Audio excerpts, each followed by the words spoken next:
Hallelujah. പ്രിയ സഹോദരനെ, കർത്താവായ യേശു ക്രിസ്തുവിൻ്റെ രണ്ടാമത്തെ വരവ് എന്ന ഈ ചാനലിലേക്ക് നിങ്ങൾക്കെല്ലാവർക്കും സ്വാഗതം പറയുന്നു. അതിനായി കർത്താവായ യേശു എന്നെ അനുവദിച്ചതോർത്ത് സർവശക്തനായ ദൈവത്തിന് നന്ദി പറഞ്ഞു. ആമേൻ. പ്രിയപ്പെട്ടവരെ, കഴിഞ്ഞ ദിവസം ഞാൻ നിങ്ങൾക്കൊരു ക്ലാസ് ഇട്ടിരുന്നു. അത് ഇങ്ങനെ ഒരുങ്ങുക എന്ന് പറഞ്ഞിട്ട് ക്ലാസ് ഇട്ടിരുന്നു. പ്രിയപ്പെട്ടവരെ, ഇന്ന് നമ്മൾ ചില കാര്യങ്ങൾ കൂടി അതോട് ചേർത്ത് വെച്ച് പറയാൻ വേണ്ടി ആഗ്രഹിക്കുകയാണ്. അതിൽ ഏറ്റവും പ്രധാനപ്പെട്ടത് ഇങ്ങനെ യുഗാന്ത്യവും രണ്ടാം വരവും എന്ന് പറഞ്ഞുകൊണ്ട് ഒരു പുസ്തകം എൻ്റെ കയ്യിൽ കിട്ടിയത് വർഷങ്ങൾക്ക് മുമ്പ് കിട്ടിയതാണ്. യുഗാന്ത്യവും രണ്ടാം വരവും. അത് എഴുതിയിരിക്കുന്നത് ഡോക്ടർ ജോർജ് ഇരുമ്പയം എന്നൊരു സഹോദരനാണ്. ഡോക്ടർ ജോർജ് ഇരുമ്പയം, അദ്ദേഹം എറണാകുളത്തെ ഒരു പ്രൊഫസറാണ്. അദ്ദേഹമാണ് ഇതിൻ്റെ ട്രാൻസ്ലേഷൻ നടത്തിയിരിക്കുന്നത്, ഇതിൻ്റെ ഭാഷാ വ്യാഖ്യാനം നടത്തി ചെയ്തിരിക്കുന്നത്. ആ പുസ്തകം എനിക്കൊരു 5-6 വർഷങ്ങൾക്ക് മുമ്പ് കിട്ടിയതാണ്. അത് മുഴുവനും ഇങ്ങനെ ഓരോ ദർശനങ്ങൾ, ഓരോ ജെന്നിഫർ, വസുല ലീഡർ, പിന്നെ അങ്ങനെ കുറേ ആളുകൾക്ക് കിട്ടിയിരിക്കുന്ന സന്ദേശമാണ്. ജോൺ ലിയറി തുടങ്ങിയ ആളുകൾക്ക് കിട്ടിയിരിക്കുന്ന ദൈവിക ദർശനങ്ങൾ, ദൈവിക സന്ദേശങ്ങളാണ്. അവർക്കതെങ്ങനെ കിട്ടുന്നതെന്ന് ചോദിച്ചു കഴിഞ്ഞാൽ, അവർ രാത്രി കിടന്നുറങ്ങുമ്പോൾ സ്വപ്നത്തിൽ കിട്ടും. വചനമെടുത്ത് വായിച്ചാൽ ദൈവത്തിൻ്റെ ആത്മാവ് സംസാരിക്കും.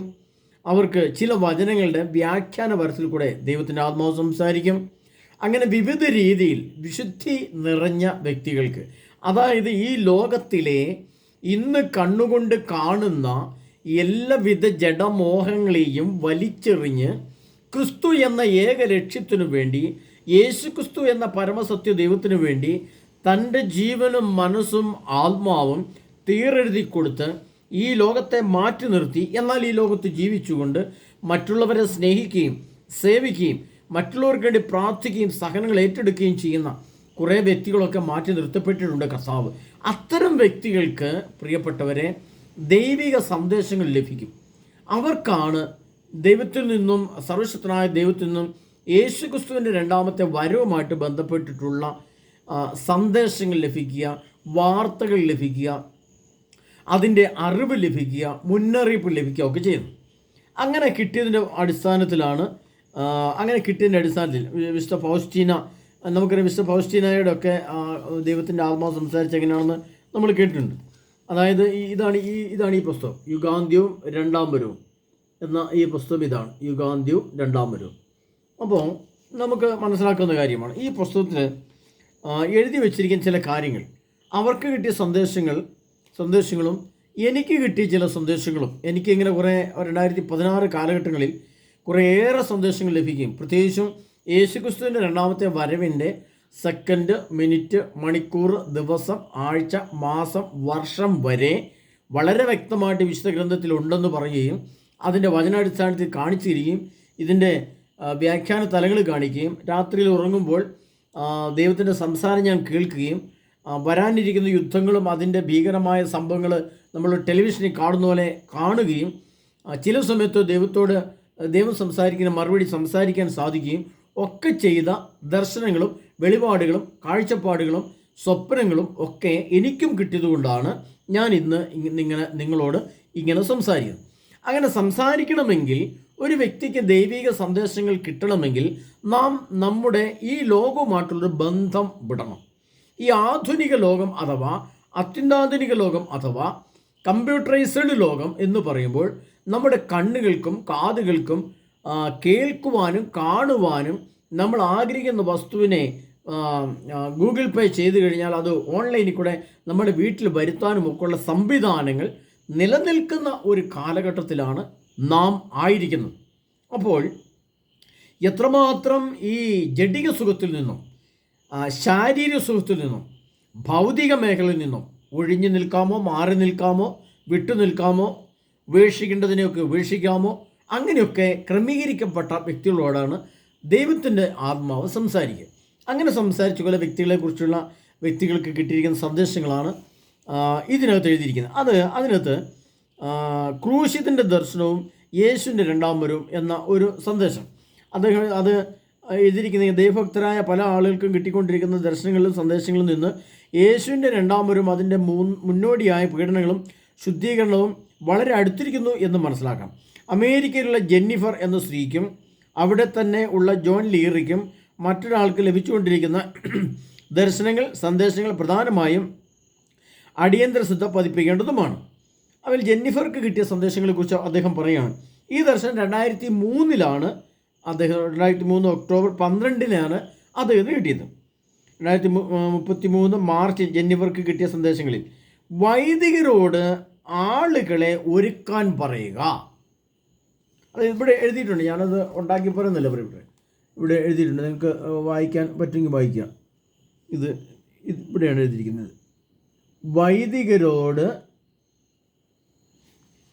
വൈദികരോട് ജനങ്ങളെ, ആളുകളെ ഒരുക്കാൻ പറയുക. അതിൻ്റെ തന്നെ ഒരു സ്റ്റെപ്പ് കൂടെ കയറി ഇപ്പുറത്തെ പേജിൽ പറയുന്നുണ്ട്, പേജ് നമ്പർ 51. അവിടെ പറയുന്നത് ഇങ്ങനെയാണ്: താമസിയാതെ ഭൂമിയെ അന്ധകാരം മൂടും, സമുദ്രം അശാന്തമാകും, എൻ്റെ സ്നേഹത്തിൻ്റെ പ്രകാശം മാത്രമേ ശേഷിക്കൂ. എൻ്റെ തിരഞ്ഞെടുക്കപ്പെട്ട മക്കൾ വൈദികർ ജനത്തെ ഒരുക്കിയില്ലെങ്കിൽ ശിക്ഷിക്കപ്പെടും. പലരും പാപങ്ങളെ അഥവാ തിന്മയെ ഗൗരവമായി എടുക്കുന്നില്ല, അനുദപിക്കാൻ പറയുന്നില്ല. പ്രാർത്ഥനയിലൂടെ ശക്തി പ്രാപിക്കുക. ദുഷ്ടാരൂപി നിങ്ങളെ വേട്ടയാടിക്കൊണ്ടേയിരിക്കും. അമ്മമാർ സ്വന്തം മക്കളെ പിറക്കാൻ അനുവദിക്കാതെ കൊന്നുകളയുന്നു. അവരുടെ സ്വാർത്ഥതയും ഭോഗാസക്തിയുമാണ് കാരണം. ഗർഭചിത്രമാണ് ഏറ്റവും വലിയ പാപം.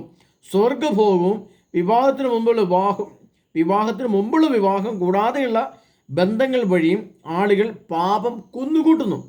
ശുദ്ധീകരണം തുടങ്ങിക്കഴിഞ്ഞു, വലിയ ശിക്ഷ പുറകെ ഉണ്ടാകും. അത് അതിൻ്റെ അടുത്ത പേജിൽ, ഇവിടുത്തെ ഈ പേജിൽ എഴുതി വെച്ചിട്ടുണ്ട്. പ്രിയപ്പെട്ടവരെ, ഞാൻ ഇത്രയും കാര്യങ്ങൾ നിങ്ങളോട് എടുത്തു പറയാൻ കാരണമുണ്ട്.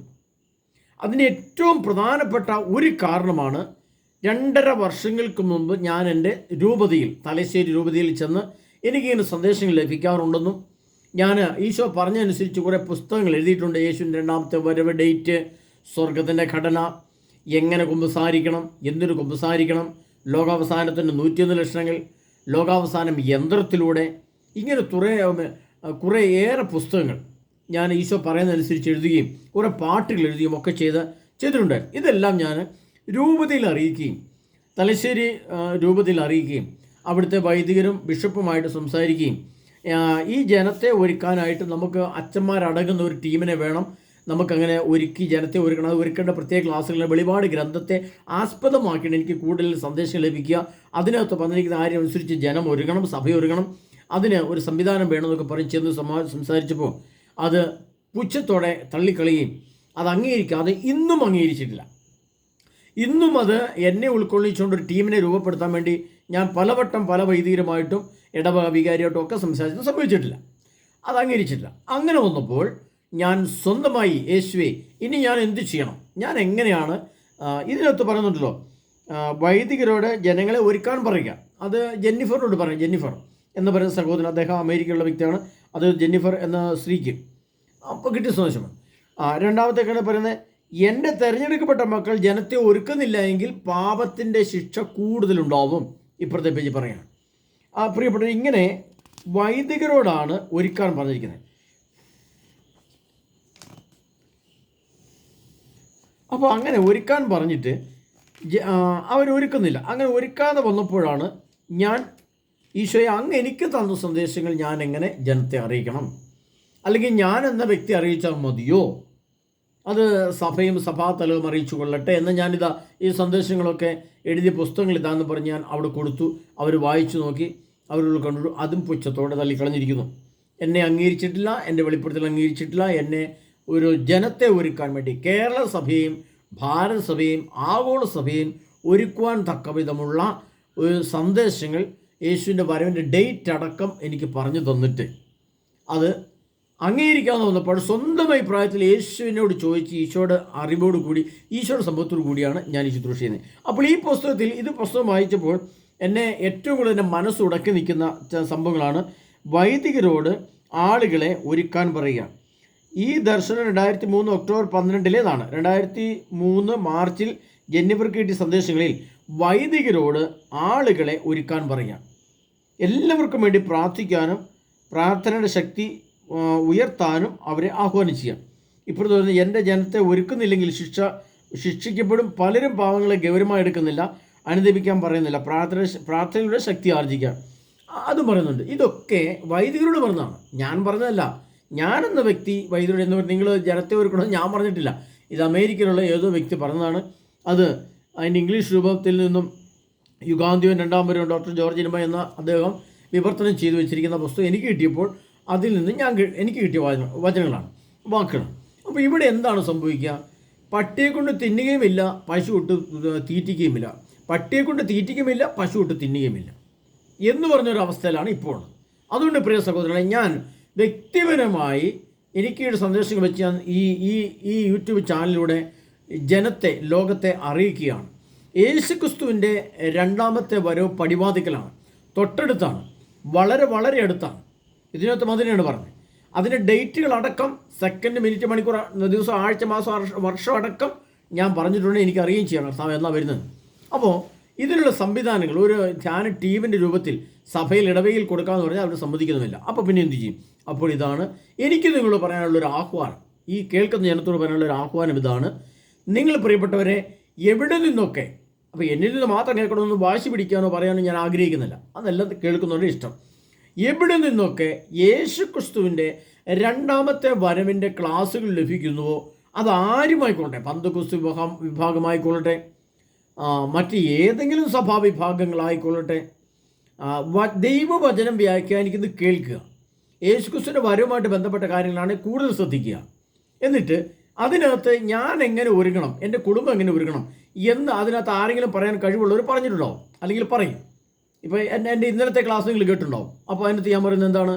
നമ്മൾ മൊബൈൽ ഫോണുകൾ ഒരു ദിവസം ഉപേക്ഷിക്കുക. അങ്ങനെ ഒരു ദിവസം ഉപേക്ഷിച്ച് കഴിഞ്ഞാൽ അത് പിറ്റേ ആഴ്ചയിൽ അല്ലെങ്കിൽ പിറ്റേ മാസം 2 ദിവസം ഉപേക്ഷിക്കുക. അന്നത്തെ കോളുകൾ വരുന്നത് മാത്രം എടുക്കുക.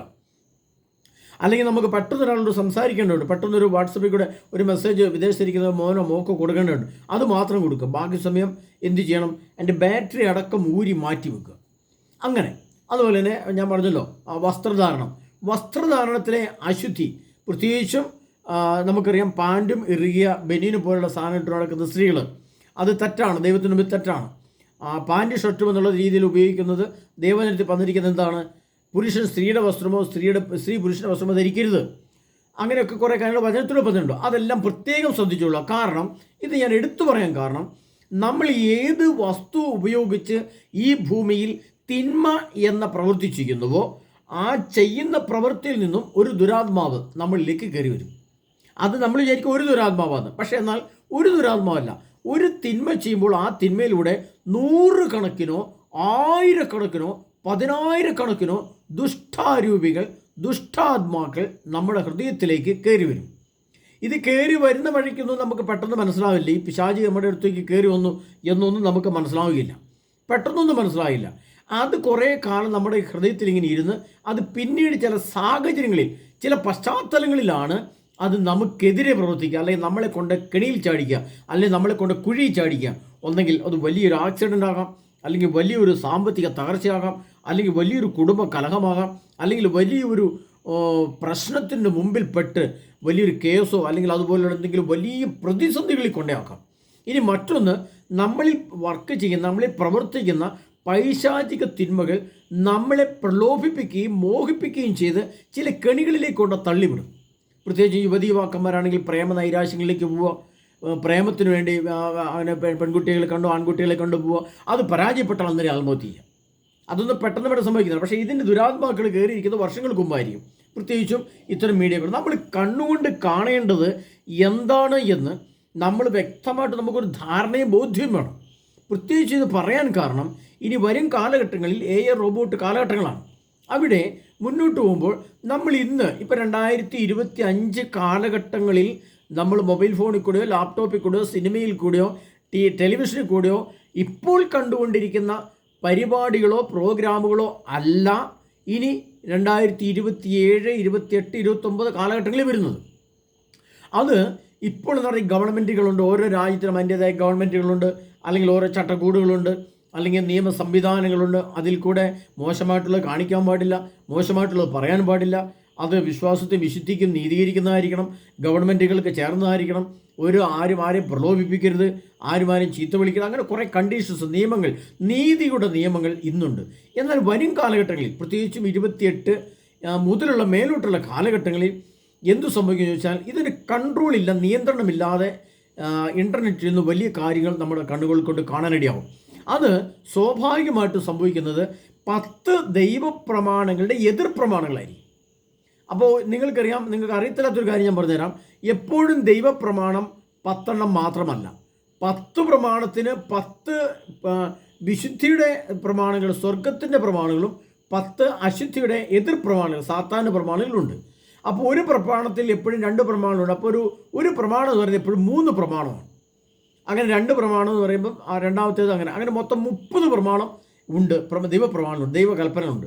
അപ്പോൾ സ്വർഗമർത്ഥമാക്കുന്ന പ്രമാണങ്ങളും ഭൂമിയിൽ മനുഷ്യൻ അനുവർത്തിക്കേണ്ട, ഭൂമിയിലെ ശാരീരിക തലത്തിൽ അനുവർത്തിക്കേണ്ട പ്രമാണങ്ങളും അത് പ്രായോഗിക തലത്തിൽ വരുന്നില്ലെങ്കിൽ അതിൻ്റെ എതിർ പ്രമാണങ്ങളിലുമായിരിക്കും നമ്മുടെ കണ്ണുകളോ മനസ്സുകളോ ആത്മാവോ ഉള്ളത്. അപ്പോൾ ഉദാഹരണം പറഞ്ഞാൽ, വ്യഭിചാരം ചെയ്യരുത് എന്ന് 6-ാം പ്രമാണം പറയുമ്പോൾ നമ്മൾ അതിൻ്റെ സ്വർഗത്തിൻ്റെ പ്രമാണം എന്ന് പറയുന്നത് വിശുദ്ധീകരിക്കപ്പെടുക, വിശുദ്ധിയിലായിരിക്കുക എന്നുള്ളതാണ്. അപ്പോൾ 6-ാം പ്രമാണത്തിൽ നമ്മൾ വിചാരിക്കും, ഞാൻ വ്യക്തിപരമായിട്ടൊരു വ്യഭിചാരം ഒന്നും ഞാൻ ചെയ്യാൻ പോയിട്ടില്ല. പക്ഷേ അതിൻ്റെ എതിർ പ്രമാണം എന്ന് പറയുന്നത് അശുദ്ധി കാണുക, അശുദ്ധിയിലായിരിക്കുക, മ്ലേച്ഛതയിലായിരിക്കുക, മോശമായുള്ളത് കാണുക, ആ സംഭാഷണം കേൾക്കുക എന്നുള്ളതാണ് അതിൻ്റെ സാത്താന്യ പ്രവൃത്തി. അപ്പോൾ അങ്ങനെ ഒരു പ്രമാണത്തിൽ തന്നെ എപ്പോഴും 2 പ്രമാണം വെച്ചുകൊണ്ട് മൊത്തം ഒരു പ്രമാണം, എപ്പോഴും 3 പ്രമാണത്തിലാണ് ഒരു പ്രമാണമുള്ളത്. പക്ഷെ നമ്മൾ നേരിട്ട് കാണുമ്പോൾ ആ ദൈവപ്രമാണികൾ 10 മാത്രമേ. 1 നിൻ്റെ ദൈവകർത്താവ് ഞാനാവുന്നു, മറ്റു ദൈവത്തിൻ്റെ നാമം വൃഥ ഉപയോഗിക്കരുത്, 3 കർത്താവിൻ്റെ ദിവസം പരിശുദ്ധമായിരിക്കണം, 4 മാതാപിതാക്കന്മാരെ ബഹുമാനിക്കണം, 5 കൊല്ലരുത്, 6 വ്യഭിചാരം ചെയ്യരുത്, 7 മോഷ്ടിക്കരുത്. ഇങ്ങനെ കുറേ നേരിട്ട് കാണുന്ന പ്രമാണങ്ങളാണ്. പക്ഷെ നേരിട്ട് കാണുന്ന പ്രമാണങ്ങൾക്ക് അപ്പുറം ദൈവപ്രമാണത്തിൻ്റെ സ്വർഗം അർത്ഥമാക്കുന്ന പ്രമാണം 10 സാത്താൻ അർത്ഥമാക്കുന്ന 10 എതിർ പ്രമാണമുണ്ട്. ഇതെല്ലാം കൂടെ കൂടുമ്പോൾ 30 പ്രമാണമുണ്ട്. ഈ 30 പ്രമാണത്തിൽ നാം ഏത് പ്രമാണത്തിൽ ആണ് നമ്മുടെ ആത്മാവ് ഉടക്കി നിൽക്കുന്നത്, ഏത് പ്രമാണത്തിൻ്റെ അടിസ്ഥാനത്തിലാണ് നമ്മുടെ ജീവിതം ഇപ്പോൾ പോകുന്നത്, ഇപ്പോൾ നമ്മുടെ ആത്മാവ് എന്നെ നയിക്കുന്നത് ഏത് പ്രമാണത്തിൻ്റെ പിൻബലത്തിലാണ്? സാത്താൻ്റെ 10 പ്രമാണത്തിലാണോ, അതോ ഭൂമിയിലെ സഭയുടെ അല്ലെങ്കിൽ ദൈവം പറഞ്ഞ പ്രമാണങ്ങളാകുന്ന ഈ ദൈവപ്രമാണങ്ങൾ, വിശുദ്ധ ഗ്രന്ഥത്തെ ആസ്പദമാക്കി പറഞ്ഞ ദൈവപ്രമാണങ്ങളുടെ അടിസ്ഥാനത്തിലാണോ, അതോ നമ്മൾ അവിടെയൊക്കെ വിട്ട് അതിനേക്കാൾ ഉയർന്ന ആത്മീയ തലത്തിൽ വളർന്ന് സ്വർഗമർത്ഥമാക്കുന്ന പ്രമാണങ്ങളിലാണോ? ഇതിനെ നമ്മൾ രൂപകൽപ്പന ചെയ്ത് മനസ്സിലൊരു ഭാവന സൃഷ്ടിച്ചു വെക്കണം. ഭാവന സൃഷ്ടിച്ചു വെക്കുകയല്ല, വ്യക്തമായ ഒരു ആത്മീയ പ്രായോഗിക ബോധ്യം നമ്മളിൽ വേണം. അതുകൊണ്ടാണ് ഞാൻ പറഞ്ഞത്, പ്രിയപ്പെട്ടവരെ, ദൈവപ്രമാണങ്ങൾ പരിപൂർണമായിട്ടും പ്രാവർത്തികമാക്കുക എന്ന് പറഞ്ഞാൽ അല്പം ബുദ്ധിമുട്ടുള്ള കാര്യമാണ്. എന്നാൽ ബോധപൂർവ്വം ശ്രമിക്കുകയും യേശുവിനോട് ചേർന്ന് നിൽക്കുകയും പരിശുദ്ധാത്മാവിൻ്റെ ശക്തിയും അഭിഷേകവും ജ്ഞാനവും നമ്മളിൽ ഉണ്ടായിരിക്കുകയും ചെയ്താൽ സ്വാഭാവികമായും നമുക്ക് യേശുവിൻ്റെ വലതുവശത്തുള്ള പോസിറ്റീവ് 10 പ്രമാണങ്ങളെ അടിസ്ഥാനപ്പെടുത്തി നമുക്ക് ജീവിക്കാം. ഇനി ഉദാഹരണം പറഞ്ഞാൽ, കൊല്ലരുത് എന്നൊരു പ്രമാണമുണ്ട്. പക്ഷേ സ്വാഭാവികമായിട്ട് ലോകത്തുള്ള എല്ലാവരും കൊന്നിട്ടുള്ളവരാണോ? അല്ല, ഞാനും ആരെയും കൊന്നിട്ടില്ല. പക്ഷേ 2 മക്കളെ കൊണ്ട് നിർത്തി പിന്നീട് കുഞ്ഞുങ്ങളുണ്ടാകാതെ നമ്മൾ ഗർഭപാത്രം മുറിച്ച് കെട്ടി മറ്റൊരു കുഞ്ഞിൻ്റെ ജന്മത്തെ തടഞ്ഞപ്പോൾ ഞാൻ എത്രയോ കുഞ്ഞുങ്ങളെ കൊലപാതകത്തിന് ഉത്തരവാദിയുള്ള മനുഷ്യനായിട്ട് മാറുകയാണ്. പ്രിയപ്പെട്ടവരെ, അതാണ് ഇൻഡയറക്റ്റ്. ഡയറക്റ്റ് അർത്ഥം അല്ല ദൈവം അർത്ഥമാക്കുന്നത്, ഇൻഡയറക്റ്റ്. എന്നാൽ സാത്താൻ എന്താ ചെയ്തത്? കൊല്ലരുത് എന്ന പ്രമാണത്തിൻ്റെ സ്വർഗത്തിൻ്റെ അർത്ഥം ജീവൻ നൽകുക എന്നുള്ളതാണ്. ജീവനുള്ള ആത്മാവിനെ നൽകുക, ആത്മാവിനെ നൽകുക, ജീവനുള്ള ആത്മാവിനെ നൽകുക, അതാണ് അർത്ഥം. അപ്പോൾ സാധാരണ അർത്ഥമാക്കുന്നത് എന്താണ്? ആ ജീവനുള്ള ആത്മാവിനെ കൊല്ലുക എന്നുള്ളതാണ്. അപ്പോൾ അതായത് അബോർഷൻ ചെയ്യുക. അബോർഷൻ ചെയ്തപ്പോൾ എന്തായി? അത് കൊലപാതകമായി മാറി. അപ്പോൾ ഇങ്ങനെയാണ് ദൈവത്തിൻ്റെ പ്രമാണങ്ങളെല്ലാം പ്രവർത്തിക്കുക. അപ്പോൾ നമ്മൾ ഈ 2 കുഞ്ഞുങ്ങളെ കൊണ്ട് നിർത്തി മൂന്നാമതൊരു കുഞ്ഞിന് ജന്മം നൽകാതെ, അല്ലെങ്കിൽ 4, 5, 6 മക്കൾക്ക് ജന്മം നൽകാതെ ഇത് തടഞ്ഞപ്പോൾ നമ്മളിലുള്ളത് സാത്താൻ്റെ നിയമമാണ്. നമ്മുടെ മേൽ ആധിപത്യം പുലർത്തിയിരിക്കുന്നത് സാത്താന്യ നിയമമാണ്. അപ്പോൾ അതിൻ്റെ ഇടയ്ക്ക് നമ്മൾ കുമ്പസാരിക്കും, കുർബാന സ്വീകരിക്കും. ഇതുകൊണ്ടൊന്നും നമ്മുടെ ഈ ഇപ്പോൾ നടക്കുന്ന വിശുദ്ധ ബലി കൊണ്ടൊന്നും നമുക്കൊരു രക്ഷയും കിട്ടുകയില്ല, ഒരു നന്മയും ലഭിക്കുകയില്ല, ഒരു നിത്യജീവനും നമുക്ക് ലഭിക്കുകയില്ല. അത് ലഭിക്കണമെങ്കിൽ ഈ വിശുദ്ധ ബലിയും ഈ വിശുദ്ധ കുർബാനയും ഈ വിശുദ്ധ കുമ്പസാരവും ഈ വിശുദ്ധീകരണ പ്രക്രിയകളും നമുക്ക് പരിപൂർണമായി നമുക്ക് ഒരു രക്ഷയുടെ കാരണമാവുകയും നിത്യജീവൻ്റെ കാരണമായി മാറുകയും ചെയ്യണം എന്ന് ഉറപ്പ് നമുക്ക് ലഭിക്കണമെങ്കിൽ ഈ എതിർ പ്രമാണത്തിലാണോ പോസിറ്റീവ് പ്രമാണത്തിലാണോ എന്നുള്ളത് കണ്ടുപിടിക്കണം. കണ്ടുപിടിച്ചതിന് പരിഹാരം ചെയ്തതിന് ശേഷം അതിന് എന്ത് പരിഹാരം ചെയ്യണമെന്നുള്ളത് അതിൻ്റെതായ ബൈബിൾ വചനങ്ങളുണ്ട്. ആ വചനത്തിന് പരിഹാരം ചെയ്തതിന് ശേഷം ഈ വിശുദ്ധ ബലിയിലേക്ക് വരിക, കുമ്പസാരിക്കുക. അത് ഫലദായകമായിട്ട് മാറും. അല്ലാതെ ഈ സാത്താൻ്റെ 10 പ്രമാണങ്ങളുടെ ഏതെങ്കിലും ഒരു പൊസിഷനിൽ നിന്നുകൊണ്ടാണ് ഞാൻ ഈ നാട് പോലെ ഇതൊക്കെ ചെയ്യുന്നതെങ്കിൽ അത് പ്രയോജനരഹിതമാണ്. അതുകൊണ്ടാണ് കർത്താവ് പറയുന്നത് അവസാന കാലഘട്ടം വരും. ഞാൻ ചോദിക്കട്ടെ, കർത്താവ് മത്തായിയുടെ സുവിശേഷത്തിൽ പറഞ്ഞൊരു വചനം നിങ്ങൾ പ്രത്യേകം ശ്രദ്ധിക്കണം. ഏതാണത്? എനിക്ക് വിശന്നു, ഞാൻ രോഗിയായിരുന്നു, കാരാഗ്രഹത്തിലായിരുന്നു, ദാഹിക്കുന്നവനായിരുന്നു, ഈശോ പറയുന്നുണ്ട്. അപ്പോൾ ഇവർ ചോദിക്കുന്നത്, കർത്താവേ, ഞങ്ങൾ നിൻ്റെ നാമത്തിൽ പിശാചികളെ പുറത്താക്കുകയും നിൻ്റെ നാമത്തിൽ വചനം പ്രഘോഷിക്കുകയും ഒക്കെ ചെയ്തിട്ടുണ്ടല്ലോ, പിന്നെ നീ അറിയുന്നില്ല. അവർ കർത്താവ് അതിന് പറയണം, ഞാൻ നിങ്ങളെ സത്യമായും അറിയുന്നില്ല എന്ന് പറഞ്ഞു.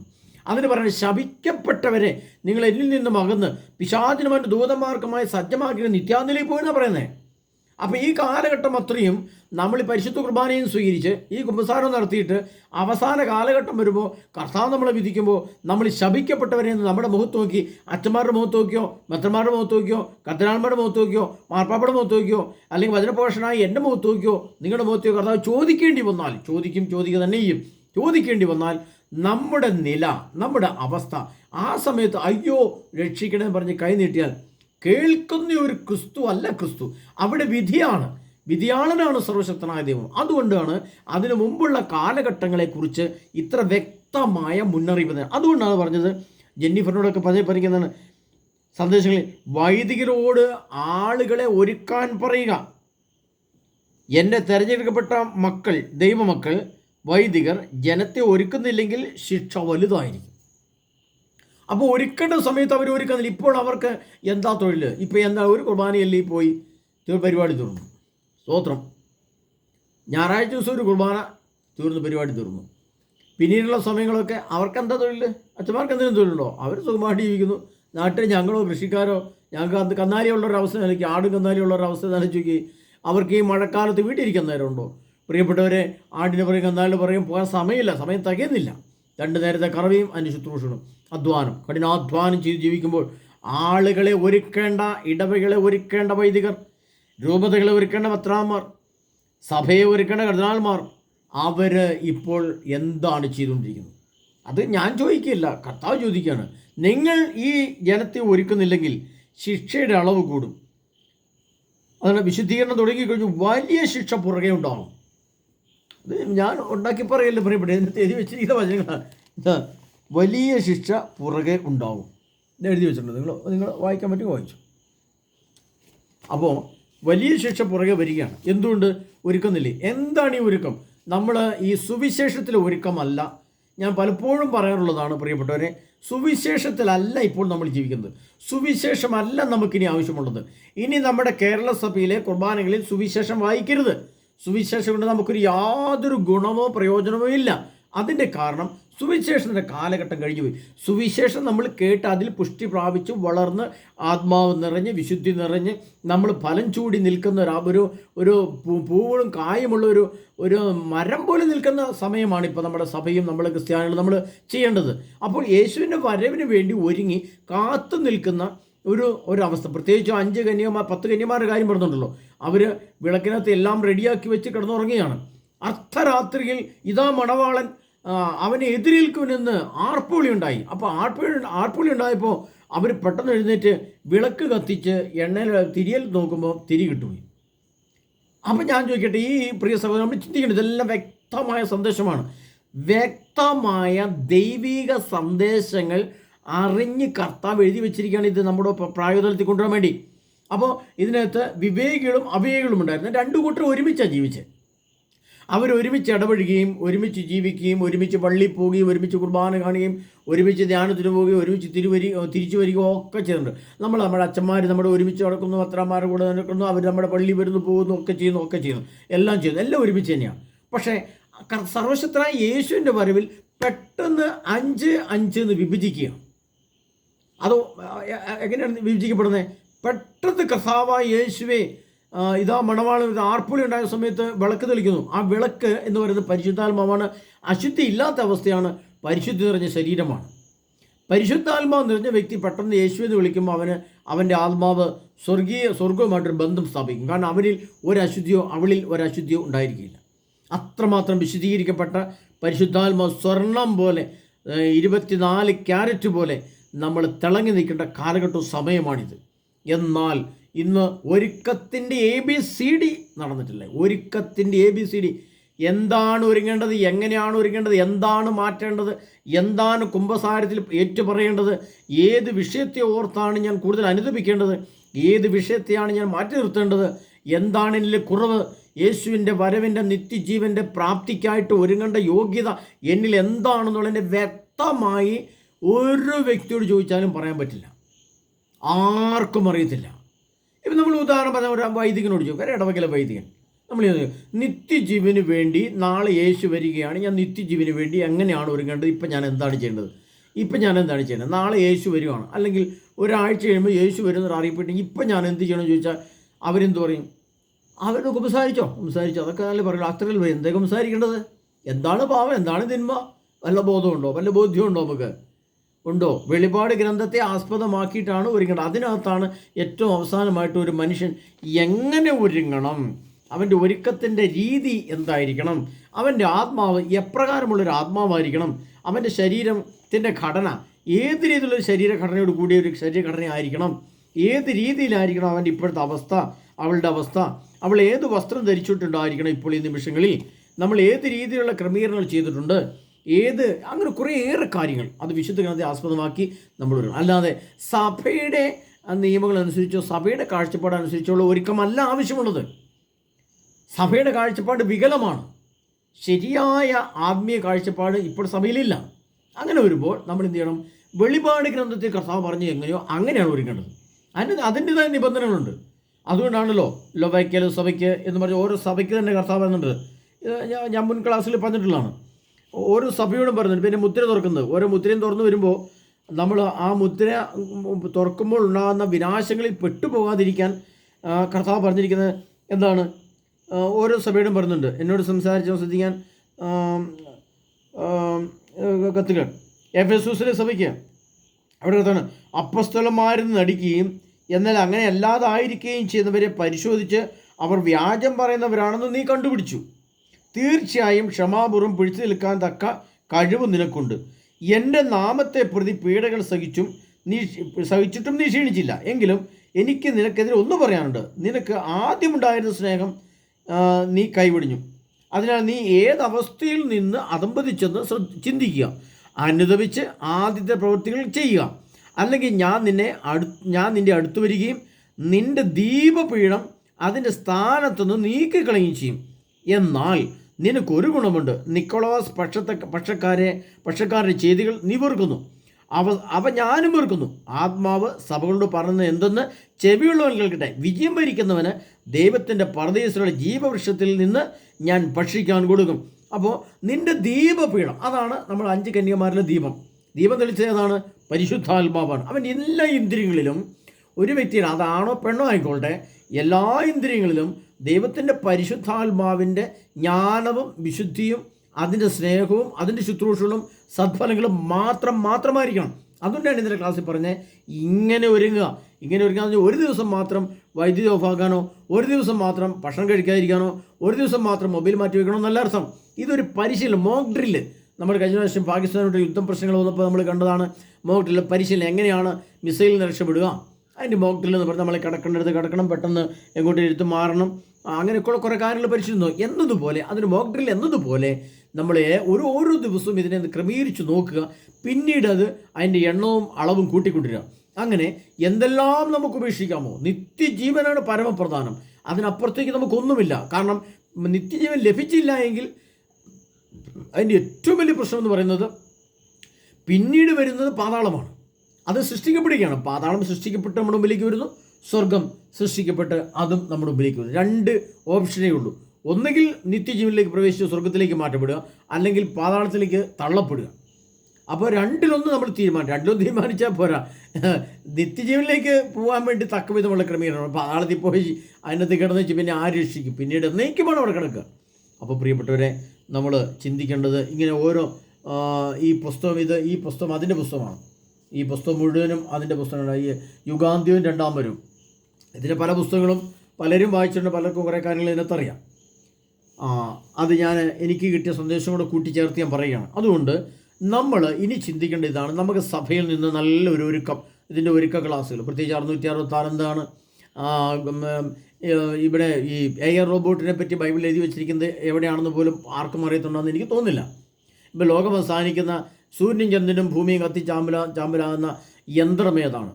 അതിപ്പോൾ ഒരു പക്ഷേ ആർക്കെങ്കിലും അറിയാം, ഹൈപ്പർസോണിക് മിസൈൽ, അതൊക്കെ ചിലപ്പോൾ ഇന്നത്തെ ശാസ്ത്രീയമായിട്ട് പക്ഷേ പറയാൻ പറ്റുന്ന അറിവുണ്ടാവും, ചിലക്കറിയാമായിരിക്കും, കുറേ പേർക്കറിയാം ശാസ്ത്രീയമായിട്ട്. എന്നാൽ അതിനെപ്പറ്റി ബൈബിളിൽ എഴുതി വെച്ചിരിക്കുന്ന വചനം ഏതാണെന്ന് ചോദിച്ചാൽ ആർക്കും അറിവുണ്ടാവുകയില്ല.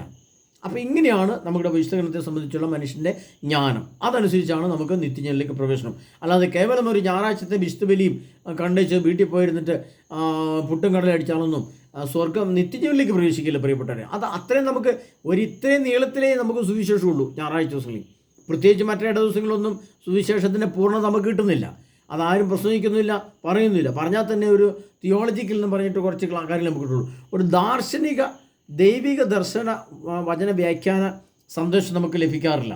അതുകൊണ്ട് പ്രിയ സഹോദരങ്ങളെ, നമ്മൾ ചിന്തിക്കുക, എവിടെ നിന്നൊക്കെ യേശുവിൻ്റെ രണ്ടാമത്തെ ക്ലാസ്സുകളും അതിൻ്റെ ഒരുക്കം, പ്രത്യേകിച്ച് എൻ്റെ ക്ലാസ്സിൽ നിങ്ങൾ ആഗ്രഹിക്കുന്നുണ്ടെങ്കിൽ യേശു ക്രിസ്തുവിൻ്റെ രണ്ടാമത്തെ വരവിന് വേണ്ടിയുള്ള കുംഭസാരത്തിൻ്റെ ക്ലാസ്സുകളൊക്കെ ഉണ്ട്.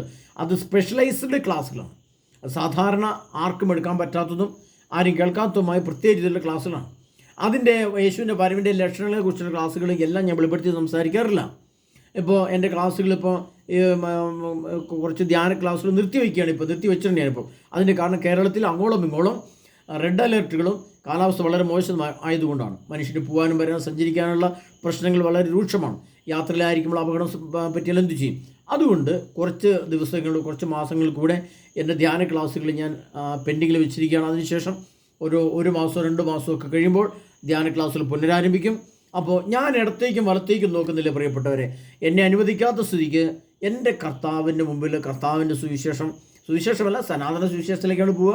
എൻ്റെ കർത്താവിൻ്റെ രണ്ടാമത്തെ വരവിൻ്റെ സന്ദേശ ക്ലാസ്സുകൾ, ദർശന ക്ലാസ്സുകൾ, വ്യാഖ്യാന ക്ലാസ്സുകൾ, സന്ദേശ ക്ലാസ്സുകൾ, ഒരുക്ക ക്ലാസ്സുകൾ എനിക്ക് കർത്താവ് പറഞ്ഞു തന്നതുപോലെ ഞാൻ പറയും. അത് ഞാൻ ഒരുക്ക തന്നെ ചെയ്യും. അപ്പോൾ എൻ്റെ ക്ലാസ്സും കാര്യങ്ങളും ആഗ്രഹിക്കുന്നവർ ഈ ക്ലാസ്സുമായിട്ട് ബന്ധപ്പെട്ട് കൂടുതൽ ശ്രദ്ധിക്കുക. മറ്റ് കർത്താവിൻ്റെ വചനങ്ങളും കാര്യങ്ങളും കേൾക്കാൻ പറ്റുന്നത്തോളം കേട്ടുകൊള്ളുക. കാരണം ദൈവവചനം എത്ര കേട്ടാലും അതിന് കുറവില്ല. ദൈവവചനം എത്ര കേട്ടാലും മതിയാവില്ല. അതിനോടുള്ള ദാഹം ആർക്കും തീരുകയില്ല. ചില വ്യക്തികൾക്കൊക്കെ എന്നോട് പറയാറുണ്ട്, ദൈവവചനം കേൾക്കാൻ വലിയ ദാഹമാണ് ബ്രദറെ, എനിക്ക് ആരിൽ നിന്ന് കേട്ടാലും ഞാൻ ദൈവവചനം ശ്രമിക്കും. എനിക്ക് ദൈവവചനം അത്രമാത്രം താല്പര്യം ഇഷ്ടവുമാണ്, അതൊരു ഹരമാണ്, അതൊരു ഇഷ്ടമാണ്, അതൊരു ആനന്ദമാണ് എന്നൊക്കെ പലരും പറയാറുണ്ട്. അപ്പോൾ അതിനൊക്കെ അർത്ഥം എന്താണ്? ദൈവവചനത്തെ സഭയ്ക്കപ്പുറത്തേക്ക്, സഭയ്ക്ക് പുറത്തു നിന്ന്, സഭയ്ക്ക് ഉപരിയായിട്ട്, സഭയിൽ നിന്ന് കിട്ടുന്ന ഇച്ചിരി അല്ല, അതിനപ്പുറത്തേക്ക് ധാരാളം കിട്ടുന്ന ക്ലാസ്സുകൾ ധാരാളം ആളുകൾ കേൾക്കാറുണ്ട്. അവരുടെ ജീവിതത്തെക്കുറിച്ച് ചിന്തിക്കാറുണ്ട്, വചനത്തെക്കുറിച്ച് ഒരുക്കാണ്. കഴിഞ്ഞ ദിവസങ്ങളിൽ വിളിച്ച ആളുകളുണ്ട്, കേരളത്തിൻ്റെ വിവിധ ജില്ലകളിൽ നിന്ന് വിളിച്ച ആളുകളുണ്ട്. അവർ പറയുന്നത് അവർ സഭയ്ക്കപ്പുറത്തേക്ക് ഉള്ള ക്ലാസ്സുകൾ അവർ പലരും കേൾക്കാറുണ്ട്. ഈശോയുടെ വരനെക്കുറിച്ച് ഞങ്ങൾ മറ്റ് പല ക്ലാസ്സുകളും കേൾക്കാറുണ്ട്, ഞങ്ങൾക്ക് ഇഷ്ടമാണ്. അങ്ങനെ എല്ലാവരുടെയും ക്ലാസ്സുകൾ ശ്രദ്ധിക്കുമെന്ന് പറയുന്നത്. അപ്പോൾ വിവിധ സന്ദേശങ്ങൾ അവർക്ക് കിട്ടുകയും വിവിധ രീതിയിൽ അവർക്ക് ഒരുങ്ങാനും സാധിക്കും. അതുകൊണ്ട് പ്രിയപ്പെട്ട സഹോദരങ്ങളെ, നമ്മൾ മനസ്സിലാക്കേണ്ടത് യേശുവിൻ്റെ രണ്ടാമത്തെ വരവ് ആയി എന്ന് പറഞ്ഞുകൊണ്ട് സഭ പഠിപ്പിക്കുമെന്നോ നമ്മളെ ഒരുക്കുമെന്നോ ആരും വിചാരിക്കുന്നു. അങ്ങനെ ഒരു സംഭവം നമുക്ക് ലഭിക്കുകയില്ല. ഇനി അത് അങ്ങനെ ഉണ്ടെങ്കിൽ തന്നെ അത് കുറച്ചുകൂടെ അതിൻ്റെ അന്ത്യഘട്ടത്തിലേക്ക് കാണും വന്നാലായി, വന്നില്ലെങ്കിലായി, അത്രേ ഉള്ളൂ. അതുകൊണ്ടാണ് കർത്താവ് പറഞ്ഞത്, എൻ്റെ ജനത്തെ ഒരുക്കുക. അപ്പോൾ എനിക്ക് കിട്ടിയ സന്ദേശങ്ങൾ ഞാൻ പ്രിയ സഹോദരങ്ങളോട് പറഞ്ഞു. നമുക്ക് ചിന്തിക്കാനുള്ള കാര്യം ഇതേ ഉള്ളൂ. നമ്മൾ എന്തെല്ലാം കാര്യം നമ്മുടെ ആത്മാവിനെയും മനസ്സിനെയും ശരീരത്തെയും വിശുദ്ധിയോടെ കാത്തു സൂക്ഷിക്കുന്നതിന് എന്തെല്ലാം ഉപേക്ഷിക്കാൻ പറ്റുമോ അതെല്ലാം നമ്മൾ ഉപേക്ഷിക്കണം. കാരണം ഇനി ഉപേക്ഷിക്കുന്നില്ല എങ്കിൽ നിങ്ങളെ കൊണ്ട് അത് ഉപേക്ഷിക്കപ്പെടുന്ന ഒരു കാലഘട്ടം കൊണ്ട് വരുന്നുണ്ട്. കാരണം ഇപ്പോൾ നമുക്കറിയാം, മുല്ലപ്പെരിയാറും കാണി യാദൃശ്യമായി പൊട്ടിപ്പോയെന്നാൽ നമ്മുടെ വൈദ്യുതി ഉൽപ്പാദനം നിന്ന് പോകും. കേരളം അന്ധകാരത്തിലേക്ക് പോകും. കറണ്ടിൻ്റെ ലഭ്യത ഇല്ലാതെയാകും. അപ്പോൾ നമ്മുടെ മൊബൈൽ എവിടെ പോകും? അപ്പോൾ നമ്മുടെ ടെലിവിഷൻ എവിടെ പോകും? നമ്മുടെ പത്രമാസികൾ അടിക്കാൻ പറ്റുമോ? പ്രസ് വർക്ക് ചെയ്യുമോ? ഇല്ല. നമുക്ക് എന്തെങ്കിലും കിട്ടുമോ? ഇല്ല. അപ്പോൾ അവിടെ നമ്മൾ കർത്താവ് തന്നെ വിഗ്രഹങ്ങളെ അടിക്കും. വിഗ്രഹങ്ങൾക്കിട്ട് കർത്താവ് അടിക്കും, അത് നശിപ്പിക്കുക തന്നെ ചെയ്യും. ഈ ജനത്തെ, ഇന്നുള്ള 800 കോടി ജനത്തെയും സർവശക്തനായ ദൈവം പാഠങ്ങൾ പഠിപ്പിച്ചിട്ടേ ഈ ലോകത്തുനിന്ന് പറഞ്ഞു വിടുള്ളൂ. കാരണം ഈ ദൈവപ്രമാണത്തിന് ഒരു പുല്ല് വിലയും ആരും കൽപ്പിക്കുന്നില്ല. അതുകൊണ്ട് നമുക്കറിയുന്നത് ഇസ്രായേൽക്കാർക്ക് പഴയ ബലി ആരംഭിക്കാൻ പോകുന്നു. അവരുടെ ദേവാലയം പണിയാനും അതിൽ ആരാധന നടത്താനും അവർ ആഗ്രഹിക്കുകയാണ്. അപ്പോൾ അവർ പോലും ദൈവത്തോട് ചേരാൻ ആഗ്രഹിക്കുമ്പോൾ നമുക്ക് കിട്ടിയ അവസരങ്ങൾ ശരിയായ രീതിയിൽ ഉപയോഗിച്ച് ശരിയായൊരു മാനസാന്തരം, ശരിയായൊരു പശ്ചാത്താപം, ശരിയായ രൂപാന്തരീകരണത്തെ നമ്മൾ ആഗ്രഹിക്കുന്നില്ല. നമുക്കത് ആവശ്യമില്ല. നമുക്ക് സമ്പത്താണ് ആവശ്യം. സമ്പത്തും അതിൻ്റെ മേഖലകളും അതിൻ്റെ എല്ലാ വഴികളും നമുക്ക് വ്യക്തമായിട്ട് അറിയാം. എന്നാൽ അവയെല്ലാം സർവശക്തനായ ദൈവം അടിച്ചുടയ്ക്കും, തച്ചുടയ്ക്കും, തട്ടിത്തെറിപ്പിക്കും. സമ്പത്തിൻ്റെ മേഖലകൾ, പണത്തിൻ്റെ പെട്ടികൾ ചവിട്ടിത്തെറിപ്പിക്കും സർവശക്തനായ ദൈവം. ഇപ്പോൾ അതിൻ്റെ ചവിട്ട് ആരംഭിച്ചിട്ടുണ്ട് കർത്താവിനെ. അതിൻ്റെ പൂർണ്ണാവസ്ഥയിലേക്ക് വരുമ്പോഴേക്കും നമ്മൾ പരിതാപകരമായ അവസ്ഥയിലല്ല ആവേണ്ടത്. വളരെ വിജയശ്രീ ലാളിതനായി യേശുവിൻ്റെ മുമ്പിൽ നമ്മളെല്ലാം വളരെ സന്തോഷവാന്മാരായിട്ട് യേശുവിനെ സ്വീകരിക്കാൻ, ഈശോയുടെ വരവിൻ്റെ ഒരുക്കത്തെ നമ്മൾ ഒരുങ്ങി റെഡിയായിട്ട് നിൽക്കുമ്പോൾ യേശു എപ്പം വന്നാലും ഇതാ ഈശോ അങ്ങയുടെ കൂടെ ഞാൻ വരാൻ തയ്യാറാണ് എന്നുള്ള രീതിയിൽ ഒരുക്കപ്പെട്ട ഒരു വ്യക്തി, ഒരുക്കപ്പെട്ട ഒരു മനസ്സിൻ്റെ ഉടമയായി, ശരീരത്തിൻ്റെ ഉടമയായിട്ട് നമ്മൾ മാറുകയാണ് ചെയ്യുന്നത്. അതുകൊണ്ടാണ് വീണ്ടും ഞാൻ ഒരിക്കൽ കൂടി പറയാൻ ആഗ്രഹിക്കുകയാണ്. വെളിപാടിൻ്റെ പുസ്തകം 22-ാം അധ്യായം 14-ാം തിരുവചനം, അത് ഞാൻ പലപ്പോഴും ആവർത്തിച്ച് പറയാറുള്ളതാണ്. അതിനകത്ത് 22-ാം തിരുവചനം 14-ാം തിരുവചനം ഇങ്ങനെയാണ് പറയുന്നത്. എന്താണ് പറയുന്നത്? ജീവൻ്റെ വൃക്ഷത്തിന് മേൽ അവകാശം ലഭിക്കാനും കവാടങ്ങൾ നഗരത്തിലേക്ക് പ്രവേശിക്കാനും തങ്ങളുടെ അങ്കികൾ കഴി വിശുദ്ധീകരിക്കുന്നവർ ഭാഗ്യവാന്മാർ. അങ്കികൾ അവയവങ്ങൾ ഇന്ദ്രിയങ്ങളെ കഴുകിക്കൊള്ളുക. അതുകൊണ്ടാണ് ഞാൻ ഇന്നലെ നാഹൂം പ്രവാചകന്റെ പുസ്തകം പറഞ്ഞത്, ഇതാ വിനാശകം നിനക്കെതിരെ വരുന്നു, വഴികളിൽ കാവൽ നിർത്തുക, കോട്ടകളിൽ പ്രതിരോധം ഏർപ്പെടുത്തുക, സർവശക്തിയും സംഭരിക്കുക, അരമുറുക്കുക. ഇന്നലെ കഴിഞ്ഞ ദിവസത്തെ ക്ലാസ്സിൻ്റെ ആശയം അത് നിങ്ങൾ ആവർത്തിച്ച് കേൾക്കണം പ്രിയപ്പെട്ടവരെ. അതായത് ആ ക്ലാസ്സുകളൊക്കെ നമുക്ക് ഇങ്ങനൊരു ക്ലാസ്സിൻ്റെ ആ ആശയത്തെ നമ്മൾ എവിടുന്ന് കിട്ടിയാലും അത് സ്വാംശീകരിച്ചു വെക്കണം. നമ്മൾ അവസരോചിതമായിട്ട് എവിടെയൊക്കെ വഴികളിൽ കാവൽ നിർത്തണമോ, എവിടെയൊക്കെ സർവശക്തി സംഭരിക്കണമോ, എവിടെയൊക്കെ അരമുറുക്കണമോ, എവിടെയൊക്കെ കോട്ടകളിൽ പ്രതിരോധം ഏർപ്പെടുത്തണമോ എന്ന് നമ്മൾ അറിഞ്ഞിരിക്കണം. അറിഞ്ഞിട്ടില്ലാതെ നമ്മുടെ കണ്ണുകൾക്കുള്ളിലേക്ക് വളരെ ഭയാനകമായ അശുദ്ധിയുടെ വലിയ മ്ലേച്ഛതകളുടെ ചിത്രങ്ങളും സംഭാഷണങ്ങളും പടങ്ങളും എൻ്റെ ആൾരൂപങ്ങളും എൻ്റെ പ്രതിമയെല്ലാം നമ്മൾ കാണാനിടവരും ഇനി വരുന്ന കാലഘട്ടങ്ങളിൽ. അത് കണ്ടാൽ കണ്ട ആ ചിത്രം നമ്മുടെ ആത്മാവിൽ പതിഞ്ഞ ആ ചിത്രത്തിൻ്റെ ആത്മാവ് അത് ദുരാത്മാവാണ്. ആ ദുരാത്മാവ് ഒരിക്കലും നമ്മളിൽ ഇറങ്ങിപ്പോവുകയില്ല. അത് കുമ്പസാരിച്ചാൽ പോലും ഈ ദുരാത്മാവ് ഇറങ്ങിപ്പോകില്ല. അത്ര ഭയാനകവും ഭീവത്സവും അശുദ്ധവും മ്ലേച്ഛവുമായ ദുഷ്ടാരൂപിയുടെ ചിത്രങ്ങൾ, അതിൻ്റെ സംഭാഷണങ്ങൾ, പടങ്ങൾ, ചലനങ്ങൾ, അതിൻ്റെ ഡാൻസുകൾ, അതിൻ്റെ സിംബലുകൾ, അതിൻ്റെ വസ്ത്ര സംവിധാനങ്ങൾ, അതിൻ്റെ എല്ലാം നമ്മൾ കാണേണ്ടി വരും. അതോടനുബന്ധിച്ച് ഞാൻ പറഞ്ഞല്ലോ, വീണ്ടും ഞാൻ പറയുകയാണ്, നമ്മുടെ നിയന്ത്രണങ്ങൾ, മൊബൈൽ മേലുള്ള നമ്മുടെ ആത്മാവിൻ്റെ നിയന്ത്രണം നമ്മൾ ബോധപൂർവ്വം ക്രമീകരിച്ചില്ല എങ്കിൽ നമ്മൾ കയറിക്കൂടുന്ന ദുരാത്മാക്കളെ ബഹിഷ്കരിക്കാൻ പിന്നെ നമുക്ക് സാധിക്കാതെ വരും. അതിനുള്ള പ്രിയ സഹോദരങ്ങളെ നിങ്ങൾ പ്രത്യേകം ശ്രദ്ധിക്കുക. ഏതാനും ചുരുങ്ങിയ കാലഘട്ടങ്ങൾ കൂടി നമുക്കൊരു ഇത്ര സ്വാതന്ത്ര്യത്തോടെ വചനം ശ്രവിക്കാനുള്ള ഒരു പശ്ചാത്തലമുള്ളൂ. നമ്മുടെ ഇന്ത്യയുടെ വിവിധ ഭാഗങ്ങളിൽ വലിയ പീഡനങ്ങളെക്കുറിച്ചുള്ള വാർത്തകൾ നമ്മൾ കേൾക്കാറുണ്ട്. പ്രത്യേകിച്ച് മണിപ്പൂരിലെ ക്രിസ്ത്യാനികളുടെ അവസ്ഥ നമ്മൾ കേൾക്കുന്നുണ്ട്. ബോംബെയിലൊക്കെ നമ്മൾ വാർത്ത കേൾക്കുന്നു, വൈദികരെ അങ്ങനെ ഉപദ്രവിക്കണം എന്നൊക്കെ പറഞ്ഞുകൊണ്ട് കൊട്ടേഷൻ കൊടുക്കുന്ന അവസ്ഥകളൊക്കെ വാർത്തകൾ നമ്മൾ കേൾക്കുകയാണ്. ഇന്നല്ല നാളെ നമ്മുടെ ദേവാലയങ്ങൾ പൊളിക്കപ്പെടുകയോ വിശുദ്ധ ബലി നിന്നുപോകുകയും ചെയ്യും. വലിയ പീഡനങ്ങളും വലിയ ദുരന്തങ്ങളും നമ്മുടെ മുമ്പിലേക്ക് കടന്നു വരിക തന്നെ. അതുകൊണ്ടാണ് കർത്താവ് പറഞ്ഞത്, ഇതിനകത്ത് വന്നിരിക്കുന്നത് വലിയ ശിക്ഷ പുറകെ ഉണ്ടാവും. ഇതിനകത്ത് പറഞ്ഞിട്ടുണ്ട് വലിയ ശിക്ഷ പുറകെ ഉണ്ടാവും എന്ന് പറഞ്ഞിരിക്കുന്നത്. അപ്പോൾ ഇത് വരുമെന്നുള്ളത് ഉറപ്പ് തന്നെയാണ് പ്രിയപ്പെട്ട. ഇത് ഞാൻ എൻ്റെ ഭാവന പറഞ്ഞല്ല, അതിനു മുമ്പ് വർഷങ്ങൾക്ക് മുമ്പ് 2003 കിട്ടിയ സന്ദേശങ്ങളാണ് ഇതിനകത്തുള്ളത്. അപ്പോൾ നമ്മൾ മനസ്സിലാക്കേണ്ടതാണ് എങ്ങനെ ഒരുങ്ങണം, എങ്ങനെ യേശുവിൻ്റെ വരവിനായിട്ട് നമ്മൾ തയ്യാറായിരിക്കണം. വ്യക്തമായ കാഴ്ചപ്പാടും ബോധ്യം നമുക്കുണ്ടായിരിക്കും. അല്ലാതെ ഒരു കൊട്ടത്താപ്പ് ഇന്നത്തെ നമ്മുടെ സഭയുടെ രീതിയിൽ പോയി കഴിഞ്ഞാലൊന്നും നമുക്കൊന്നും പറ്റുന്നത്. സഭയൊന്നും ഒരു കാര്യം സഭ പഠിപ്പിക്കുന്നില്ല. ഊറ്റക്കാരി എന്നാ പഠിപ്പിക്കുന്നത്? ഒരു കുർബാന ചൊല്ലി അതിനകത്തൊരു 2 വചനം പറഞ്ഞു, 2 മിനിറ്റ് 3 മിനിറ്റ് സംസാരിച്ച് അവർ കുർബാനയിൽ അവർ പോയി. പിന്നെ അതിനകത്ത് നമുക്ക് എന്തറിവുള്ളത്? ഒരു അറിവില്ല. അതുകൊണ്ട് പ്രിയപ്പെട്ടവരെ, നമ്മൾ മനസ്സിലാക്കേണ്ടത് ഇങ്ങനെ യേശുവിൻ്റെ വരനെക്കുറിച്ചുള്ള ക്ലാസ്സുകളും ധ്യാനങ്ങൾ പ്രത്യേകം ശ്രദ്ധിക്കുക. അതിൻ്റെ ധ്യാനങ്ങളിൽ നിങ്ങൾ സംബന്ധിക്കാൻ പ്രത്യേകം ശ്രദ്ധിക്കുക. അതിൻ്റെ ക്ലാസ്സുകൾ നിങ്ങൾ കേട്ട് പഠിക്കുക. ചോദ്യങ്ങൾ ചോദിക്കണമെങ്കിൽ ചോദ്യങ്ങൾ ചോദിച്ച് മനസ്സിലാക്കിക്കൊള്ളുക. അത് കേൾക്കാൻ താല്പര്യമുള്ളവർക്ക് ഇത്തരം ക്ലാസ്സുകൾ ക്രമീകരിക്കപ്പെടുന്നുണ്ട്. വരും കാലഘട്ടങ്ങളിൽ അടുത്ത കാലഘട്ടങ്ങളിൽ തന്നെ ഇത്തരം ക്ലാസ്സുകൾ ചില സ്ഥലങ്ങളിൽ ചോദിച്ചിട്ടുള്ള ആളുകളുണ്ട്. അവിടെ അതൊക്കെ ഞാൻ നിങ്ങളോട് പബ്ലിഷ് ചെയ്യും. അപ്പോൾ നിങ്ങൾക്ക് കേൾക്കാം. അവിടെ വന്ന് വചനം വെളിപാട് ഗ്രന്ഥത്തെ ആസ്പദമാക്കിയുള്ള ദൈവത്തിൻ്റെ ഒരുക്ക വചനം നിങ്ങൾക്ക് കേൾക്കാൻ സാധിക്കും. അതിനാൽ പ്രിയ സഹോദരങ്ങളെ, കർത്താവായ ഈശോ നമ്മളെ പ്രത്യേകമായിട്ട് സംരക്ഷിക്കുമാറാട്ടെ. ഈ ലോകത്ത് ജീവിക്കുമ്പോൾ ഉണ്ടാകുന്ന എല്ലാ അസ്വസ്ഥതകൾ, ഒരുപാട് രോഗപീഠകൾ, ഒരുപാട് ദുർമരണങ്ങൾ, ഒരുപാട് പെട്ടെന്നുള്ള മരണങ്ങൾ, ആശുപത്രി കവിഞ്ഞ് നിറഞ്ഞ അവസ്ഥ, രോഗികളെ കൊണ്ട് കവിഞ്ഞ് നിറഞ്ഞ അവസ്ഥ, എവിടെയും ക്യാൻസർ രോഗങ്ങൾ, എവിടെയും ഞരക്കവും ഓപ്പറേഷനുകളും ആശുപത്രിയുമായിട്ട് അത്യാഹിത വിഭാഗമൊക്കെ ചെന്നാൽ നിറഞ്ഞ് കവിഞ്ഞ് കിടക്കുകയാണ്. ആക്സിഡൻറ്റുകൾ എന്ന് വേണ്ട, പട്ടി കടിച്ചത്, പാമ്പ് കടിച്ചത്, ഉരുണ്ട് വീണത്, കൊലപാതകങ്ങൾ, അങ്ങനെ നിരവധി പ്രശ്നങ്ങൾ ലോകം മുഴുവനും ആ രീതിയിൽ കാണപ്പെടുകയാണ്. അപ്പോൾ നന്മയെ തകർത്ത് തിന്മയുടെ ആധിപത്യം ഉറപ്പിച്ച് സാത്താൻ ലോകത്തിൻ്റെ ഭരണത്തെ, നിയന്ത്രണത്തെ ഏറ്റെടുക്കാൻ ശ്രമിക്കുന്ന പശ്ചാത്തലത്തിൽ കൂടെ ലോകം കടന്നു പോകുമ്പോൾ കർത്താവിൻ്റെ വചനം അതിശക്തമായിട്ട് നമ്മൾ സ്വീകരിക്കുകയും അതിശക്തമായി പ്രാർത്ഥിക്കുകയും അതിശക്തമായ വിശദീകരണ പ്രക്രിയ നടത്തുകയും അതിശക്തമായി യേശുവിൻ്റെ വചനത്തോട് കൂടെയായിരിക്കുകയും യേശുവിനെ സ്തുതിച്ചും ആരാധിച്ചും പൂജിച്ചും നമ്മൾ ക്രിസ്തുവിനോടുകൂടി ചേർന്ന് നിന്നില്ല എങ്കിൽ നഷ്ടപ്പെട്ടു പോകുന്നത് എൻ്റെ നിത്യജീവനാണ്, നഷ്ടപ്പെട്ടു പോകുന്നത് എൻ്റെ ആത്മാവാണ്, നഷ്ടപ്പെട്ടു പോകുന്ന മനസ്സും ശരീരവുമാണ്. പ്രിയപ്പെട്ടവരെ, ഞാൻ എന്ന വ്യക്തിത്വം എനിക്ക് നഷ്ടപ്പെട്ടിട്ട് നശിപ്പിച്ചിട്ട് ഈ ലോകത്ത് നമുക്ക് എന്ത് നേടാൻ? അതിനെ പ്രിയ സുഹൃത്തുക്കളെ, കർത്താവ് ഈശോ പറഞ്ഞ പോലെ ആത്മാവ് നഷ്ടമായാൽ ലോകത്തിൽ നിനക്ക് എന്ത് പ്രയോജനം എന്ന് കർത്താവ് പറഞ്ഞതുപോലെ, പ്രിയപ്പെട്ടവരെ, നമുക്ക് ശക്തമായിട്ട് ഉള്ള ഒരുക്കം. ഈ കാലാവസ്ഥ അല്പം മെച്ചപ്പെട്ട് കഴിഞ്ഞാൽ വലിയ വലിയ ക്ലാസ്സുകളും ധ്യാനങ്ങളും ആരംഭിക്കും. അതിൻ്റെ കാര്യങ്ങൾ നിങ്ങളെ അറിയിക്കും. അപ്പോൾ നിങ്ങൾക്ക് വചനം, ഈ എളിദാസൻ്റെ സുവിശേഷമല്ല, യേശുവിൻ്റെ രണ്ടാമത്തെ വരവിൻ്റെ ഒരുക്കം നിങ്ങൾ കൂടുതൽ വ്യക്തമായിട്ട് കിട്ടും. അതിലെ പരിസരങ്ങളിലേക്ക് കർത്താവ് യേശുവിൻ്റെ വരവിന് വേണ്ടി വീണ്ടും വീണ്ടും വരുവാൻ, വീണ്ടും വീണ്ടും കൂടുതൽ ശ്രദ്ധിക്കുവാൻ, വീണ്ടും വീണ്ടും ജാഗ്രത പുലർത്തുവാൻ, നമ്മുടെ കണ്ണും കൈയും കാലും നമ്മൾ പറഞ്ഞ ജാഗ്രതയോടെ കർത്താവ് നിങ്ങൾ ജാഗരൂകരായിരിക്കും.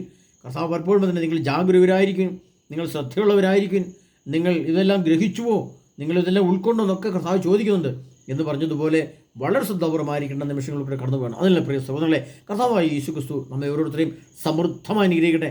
ദൈവത്തിൻ്റെ പരിശുദ്ധാത്മാവ് എന്നിൽ നിറയുമാറാകട്ടെ. ദൈവത്തിൻ്റെ പരിശുദ്ധാത്മാവ് എന്നിൽ നിറഞ്ഞാൽ എന്നെ ജ്ഞാനിയും വിവേകിയും നീതിയുള്ളവനുമാക്കും. ദൈവത്തിൻ്റെ പരിശുദ്ധം നിറഞ്ഞാൽ ഞാൻ സഹിക്കും, വിട്ടുവീഴ്ച ചെയ്യും, ഞാൻ സ്നേഹിക്കും. ശത്രുവിനെ സ്നേഹിക്കാൻ നമുക്ക് പ്രത്യേക താല്പര്യമുണ്ടാകും. നമുക്ക് ക്ഷമിക്കുവാനും സഹിക്കുവാനും വിട്ടുവീഴ്ച ചെയ്യാനും നമ്മളിൽ പ്രത്യേക വരം തന്നെ ലഭിക്കും. അത് ഒരുപാട് പ്രശ്നങ്ങളെ അതിജീവിക്കാനുള്ള ആത്മശക്തി നമുക്ക് പ്രദാനം ചെയ്യും. അങ്ങനെ കിട്ടുന്ന ഒരവസ്ഥയിലേക്ക്, വലിയ ആത്മീയ പരിവർത്തനത്തിലേക്ക്, വലിയ രൂപാന്തരീകരണ പ്രക്രിയയിലേക്ക്, യേശുവിൻ്റെ വരവിൽ എനിക്ക് സ്വർഗത്തിലേക്ക് പോകാൻ തക്കവിധമുള്ള യോഗ്യത ലഭിക്കുന്നതിന് വേണ്ടി അത്രമാത്രം തീഷ്ണതയുടെ ജ്വലനത്തിലായിരിക്കാൻ വേണ്ടി നമുക്ക് പ്രാർത്ഥിക്കാം. പ്രിയപ്പെട്ട സഹോദരങ്ങളെ, അതിനായി നമ്മെ ഒരു സമൃദ്ധമായി അനുഗ്രഹിക്കട്ടെ. ആമേൻ.